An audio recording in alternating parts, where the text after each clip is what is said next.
বন্ধুরা, আজকে একটা নতুন গল্প নিয়ে আসলাম তোমাদের মাঝে। এটা সত্য এবং বাস্তব জীবনের ঘটনা। শেষ পর্যন্ত শোনার অনুরোধ রইল। শুনলে তোমার মধু চলে আসবে। দেরি না করে চলো শুরু করা যাক।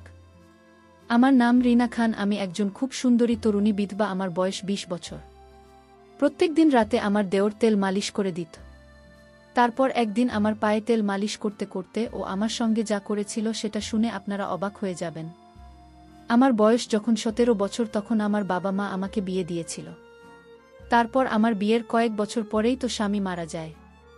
স্বামী মারা যাওয়ার পরে দেওর আমার সঙ্গে থাকত। আসলে আমার যখন ২০ বছর বয়স তখন আমার স্বামীর বয়স ৪০ বছর। আমার বিয়ে একজন বয়স্ক মানুষের সঙ্গে হয়েছিল। আমার স্বামী আমার চাইতে বয়সে অনেক বড় ছিলেন।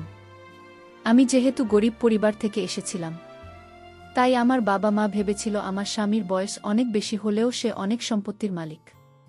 তাই আমার বাবা মা আমার স্বামীর বয়স না দেখে ওর সম্পত্তি দেখে আমার সঙ্গে তার বিয়ে দিয়ে দিয়েছিলেন। কিন্তু বিয়ের পরে স্বামীর সঙ্গে কয়েক বছর থাকার পর এই তো আমার স্বামী একদিন হঠাৎ করে মারা যায়। এবং আমার স্বামীর মৃত্যুর কারণটা ছিল তার কিডনি দুইটা নষ্ট হওয়া। এমনকি সে তার বন্ধুবান্ধবদের সঙ্গে নিয়ে বাড়ির বাইরে সারা রাত ঘুরে বেড়াত। আমি তো বাড়িতে সারাদিন থেকে নিজের কর্তব্য পালন করতাম। অনেক সময় মনে হতো আমার স্বামী যখন আমার প্রতি কোনো সহনশীলতা বা চাহিদা নেই, তাহলে কেন আমাকে বিয়ে করেছিল? আসলে বিয়ের পরে স্বামী কোনোদিন ভালোবেসে আমার সঙ্গে দুই একটা কথাও বলেনি। বিয়ের প্রথম দিনই তো সে আমাকে একটাই কথা বলেছিল যে, দেখো রিনা, তোমার যত টাকার প্রয়োজন হবে তুমি আলমারির ভেতর থেকে নিয়ে নেবে এবং তোমার বাইরে থেকে কোনো জিনিসের প্রয়োজন হলে আমাদের বাড়ির চাকর আমিনকে আনতে স্বামীদের। কিন্তু তুমি নিজের বাড়ির বাইরে যাবে না। আর একটা কথা মনে রাখবে, আমার কাজে কিন্তু কোনোদিনও বাধা দিতে আসবে না। যে আমি কখনো বাড়ির বাইরে যাচ্ছি এবং আমি কখন বাড়িতে ফিরে আসছি, এটা সম্পূর্ণ আমার ব্যক্তিগত ব্যাপার।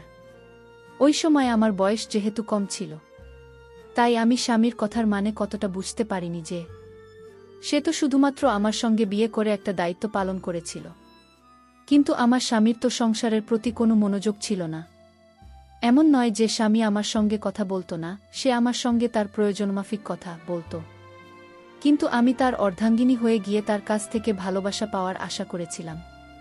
সেটা কখনোই পাইনি এবং ধীরে ধীরে যখন আমি এই জিনিসটা বুঝতে পারি, তখন আমি নিজের বাবা মায়ের সঙ্গে এ ব্যাপারে আলোচনা করেছিলাম যে আমি টাকা পয়সার সুখ তো পেয়েছি, কিন্তু স্বামীর ভালোবাসার সুখ কোনো দিন পাইনি। আমার কথা শুনে বাবা মা আমাকে বলে, দেখ মা, স্বামীর ভালোবাসার থেকেও সব চাইতে মূল্যবান হচ্ছে টাকা। কারণ তুই এখানে থেকে দেখেছিস যে আমাদের বাড়িতে কত অভাব ছিল। এতটাই অভাব ছিল যে আমি তোদের কোনোদিন দুবেলা পেট ভরে ভালো করে খাওয়াতে পারিনি। কিন্তু তোর যেখানে বিয়ে দিয়েছি সেখানে অন্ততপক্ষে টাকা পয়সা সত্য আছে এবং তোর ঘরে বিয়ে দিয়েছি বলে আজ আমরা পেট ভরে দুবেলা খাবার খেতে পারছি।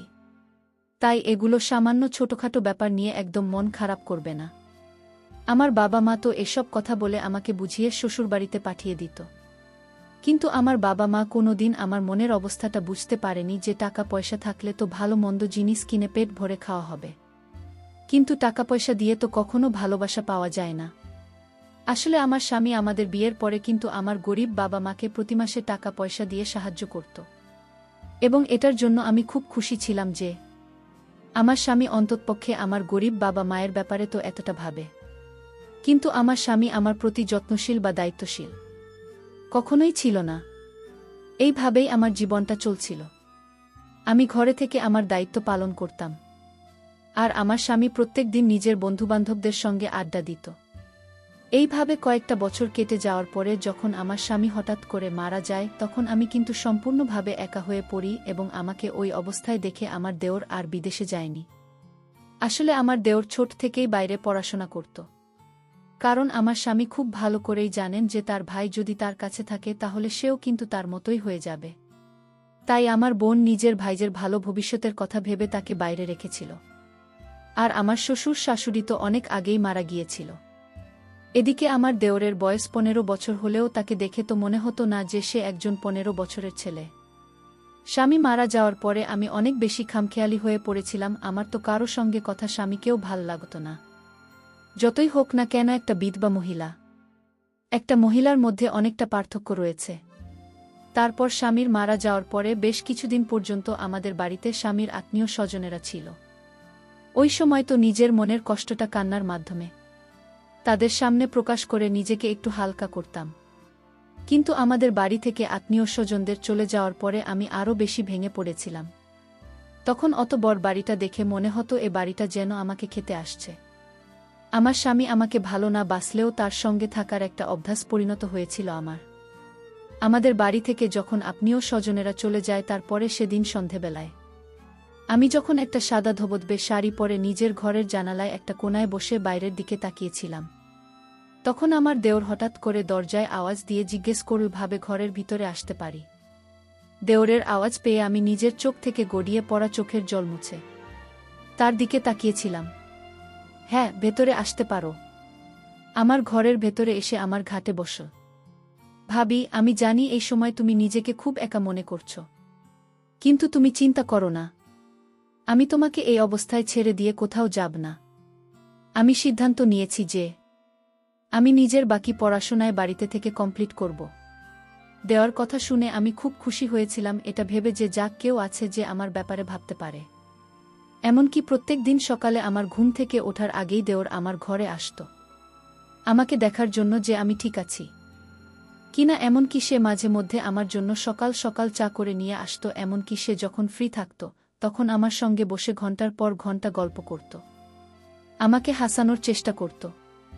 শুধু তাই নয়, যখন আমি অনেক বেশি চিন্তা করতাম তখন আমার মাথায় ব্যথা হলে সে আমার মাথাও মালিশ করে দিত, আমিও দিতাম। এমন নয় যে আমি তাকে বাধা দিতাম না, আমি তাকে বাধা দিতাম। তখন সে আমাকে বলতো, ভাবি, তোমার উপরে আমার কোনো অধিকার নেই, আমি কি তোমার একটুখানি সেবা যত্ন করতে পারি না? তখন তার মায়া ভরা কথাগুলো শুনে আমি আর তাকে বাধা দিতে পারতাম না। এভাবে ধীরে ধীরে আমার সময় কাটতে থাকে এবং আমার 15 বছরের দেওর আমার খুব কাছে আসতে থাকে। একটা পর্যায়ে এসে আমি যখন খুব ভালোভাবে বুঝতে পারি যে সে তো আমার প্রতি খুবই যত্নশীল, তখন কিন্তু আমার ভেতর থেকে ভীষণ ভালো লাগত। কারণ আমি তো এক সময় ভালোবাসাগুলি স্বামীর কাছে পাওয়ার আশা করেছিলাম। এইভাবে ধীরে ধীরে দেওরের সঙ্গে যত দিন কাটছিল ততই আমি তাকে মনে মনে পছন্দ করতে শুরু করেছিলাম এবং একটা পর্যায়ে আমার মনটা যে এভাবে ভেঙে যাবে সেটা আমি কিন্তু কল্পনাও করতে পারিনি। আসলে দোষটা তো আমারই ছিল। আমি একটিবারও এটা ভেবে দেখিনি যে ওর তো আমার চাইতে বয়সে ছোট ছিল, কিন্তু আমি তো তার থেকে বড় ছিলাম। তাহলে আমি কি করে এত বড় ভুল কাজ করতে পেরেছিলাম? দেওর আমার প্রতি ভালোবাসা, শ্রদ্ধা ও যত্ন, এটা কি অন্যরকম ভালোবাসা ছিল, নাকি সে আমাকে সত্যিই তার দাদার বিধবা মনে করে আমার খেয়াল রাখত? আমি তো সেটাই বুঝতে পারিনি যে ও যখন আমার খাওয়া দাওয়া থেকে শুরু করে আমার শরীরের খেয়াল রাখা পর্যন্ত যত্ন করত, তখন তো আমি তাকে অন্যরকমভাবে দেখতে শুরু করেছিলাম এবং তার প্রতি আমার মনের আশা আরও বেশি বাড়তে থাকে। স্বামী মারা যাওয়ার পরে দুশ্চিন্তার কারণে আমাকে প্রত্যেক দিন ওষুধ খেতে হতো এবং সে ওষুধটাও আমার দেওর আমাকে হাতে ধরে খাইয়ে দিত, আর প্রতিটা মুহূর্তে আমাকে অজানা কষ্ট দিত। দেওর বলতো, তুমি নিজের শরীরের খেয়াল রাখো, যদি ঠিকঠাকভাবে খাওয়া দাওয়া না করবে তাহলে তোমার শরীরটা আরও বেশি ভেঙে পড়বে।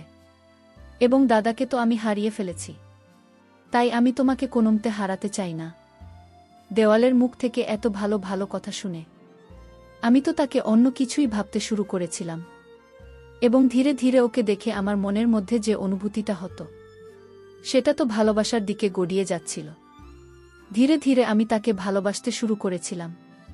এমনকি এইভাবে প্রায় 3-4 মাস কেটে যাওয়ার পরে আমি নিজেকে আমার 15 বছরের দেওয়ার জন্য আবার নতুন করে সাজাতে শুরু করেছিলাম। আসলে আমার স্বামী তো আগে কোনোদিন আমার প্রতি এতটা ভালোবাসা ও যত্ন শ্রদ্ধা দেখায়নি, তাই দেওরের কাছে এত বেশি যত্ন পেয়ে আমি তাকে মনে মনে অনেক বেশি ভালোবাসতে শুরু করে দিয়েছিলাম।